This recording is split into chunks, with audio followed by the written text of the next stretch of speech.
The second book I ever wrote was a book called Smart Couples Finish Rich, which I think you said you read that? Yes. So Smart Couples Finish Rich came to be, I wrote Smart Women Finish Rich, and I put my personal email in the original book, back in the day when I had an AOL email. And then I started getting all these emails. And I was like, oh my God, like, I can't believe I put my personal email in the book. But it turned out to be the best thing I ever did. Because from my readers' questions, well, the first thing that happens when you write a book is you hope you answered everything that could possibly be going on in your minds. Just like teaching this class. A lot of time went into me creating this class. You guys have already given me things that I hadn't thought about.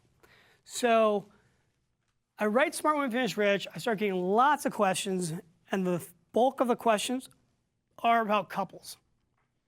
Women coming back to me and saying, this is great. How do I get my partner to do this with me? We're fighting about money. We're not agreeing. How do we do this as a team? And I had printed a bunch of these emails, and I was showing them to my wife, and she's like, we were actually fighting about money. And at the point when I showed this to her, she turned to me and she's like, you should write that book because we could definitely use it. And the funny part about this is that my wife was a financial advisor also. So here we are, both money people, and we're not agreeing about money. And what I realized is that we were normal. So here's a study that was done on couples and money. This is like 4,000 couples participated in this. Traits that make a spouse sexy, hot, attractive. You know what the number one thing people said? Financially responsible. Really sexy to pay bills on time. By the way, this is women and this is men. Pay bills on time, 91%. Maintains a budget. Open about personal finances. Knows the credit score. Yeah, people weren't so like, okay, you know your credit score, you're hot. Like, you know. But these were the things that made a spouse or a partner attractive. So how do people look at themselves? This is what's interesting. We all think we're pretty awesome, but we're solidly convinced our spouse doesn't have their act together. So they said, you know, are you practical? People self-reported that 42% of them, yeah, I'm totally practical. How's your spouse doing? Nah, not so good, 27%. Are you conservative with money? Oh, yeah, pretty conservative, 22%. How about your spouse? No, definitely not. Are you impulsive? I am not impulsive. Is your partner impulsive? Totally impulsive. Look at this, 21% impulsive. Do you avoid dealing with your finances? People are like, nope, never avoid. Does your partner avoid? Yep, my partner avoids. Are you emotional? No, I'm not emotional. Is your partner? Yep. So we think we're amazing, and we're like, it's all our partner's fault.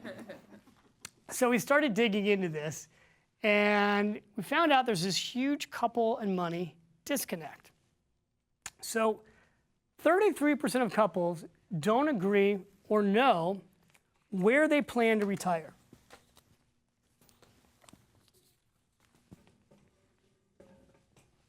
That's 1 in 3 couples. 1 in 3 couples, and by the way, we have a whole lot of baby boomers. 1 in 3 have not actually had a real discussion about when they will retire and where they will retire. 62% don't agree on the retirement age. Pretty big deal, right? Like, many of you will be retired as long as you work. We're talking 20, 30 years of retirement here. Pretty important to agree on the retirement age. 47% don't agree on whether to continue to work at retirement. 73% disagree on whether they have completed a retirement income plan. Now, that's kind of fascinating, right? Like, because it seems like to me, you either met with a financial planner and you did a financial plan and you have a clear idea of what your income needs are, or you didn't. So then they said, well, what are the worst habits? 14% of couples surveyed said spending more than I make. 28% said spending money on unnecessary things. 23% said not saving any money. Okay? How many of you can relate to this? So now the question was, do married couples talk about money? What do you think? Do married couples talk about money? I don't think so. When's the number one time that couples talk about money, if you had to guess? When it's gone. When it's gone? What do you think? When you realize where it's going. Tax time? Bill paying time. It's- Monthly bills. It's bill paying time. The number one time that couples talk about money is bill paying time. Why? Because there's not enough money often to pay the bills. The problem with bill paying time is that bills can come at least twice a month, right? And usually in most households, still to this day, often one person's paying the bills, right? Usually one person takes a job on, and then that one person, wherever they pay the bills, they got their little bill paying cave. Is that person happy or are they sad when they're in the bill paying cave? They are pissed off. You be going through the day and all of a sudden the person's in that bill paying cave and you're like, I'm staying away from that room, right? And they come out, they're like, do you know how much money we spent? And you're like, yeah, because I've been with you spending it. So people talk about money, couples talk about money when they pay the bills. Second time they talk about money, believe it or not, often is in the car. Get that person in the car, doors locked, windows up. We really need to talk about what's going on. Not a good time. Third time couples talk about money. In bed. Yeah, how's that working out? I did this speech once and I'm like, couples talk about money in bed. Like, that doesn't work. And the woman goes, it depends on how much money we're talking about.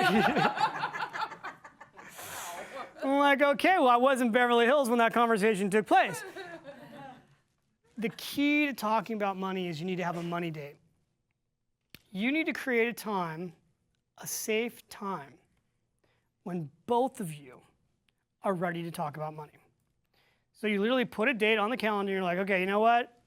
Either we're not agreeing about money, or you don't have to go into the negative. You're just like, let's have a date to sit down and talk about our finances. Now, I'm going to go through some exercises that you can do as a couple, like how to get your finances organized, great couples exercise. How to do your values, great couples exercise. Agreeing, taking this blueprint out and going, you know what, let's just work on one thing. Let's just work on this. Let's agree as a couple on a pay yourself first plan. Let's pick a percentage of our income. Let's start there. Fantastic. Small wins can change the course of a couple's relationship when it comes to their money. The other thing with couples and money is honesty. So when you look at why couples often break down the relationship with money, is that it goes to the root of trust. And this happens to be a huge issue for lots of couples. So you're not alone if you're dealing with this. Let's just look at some stats here. Small everyday purchases. Go back to this study here. We asked married couples, how often do you talk about small purchases? What do you think? What do you think couples said? 64% said they talk about small everyday purchases. Really? Yeah, really amazing, right? Now look at this one. How about large investments? What percentage of couples talk about large investments? You think it should be very high? 96%. Okay, so that makes sense, right? So I actually don't believe this one over here. I don't really think that people talk about small purchases. But here's what's interesting. Let's take a look on what a small purchase is. What do you think a small purchase for a woman is? Before she talks about money. Shoes, $500. $500. $200. Purse. No, but what's the dollar amount? The men aren't going to guess. What's small? Before you guys get a phone call, what do you think the money is that she's spending? 300? It's pretty close, actually. $396. So that's a small purchase. Around that number or higher, she's going to call up and say, what do you think about this? So now let's talk about men. Do we think the number is higher or lower? Lower. You think the guy's going to call up and tell you it's lower? Here's the man's number. He's going to call you. $1,231. That's his small purchase. Which is funny, right? Because, guys were like, oh, you know what? She's spending all the money. Like, no, we're spending a whole bunch of money too. So how do couples get on the same page with where the money's going?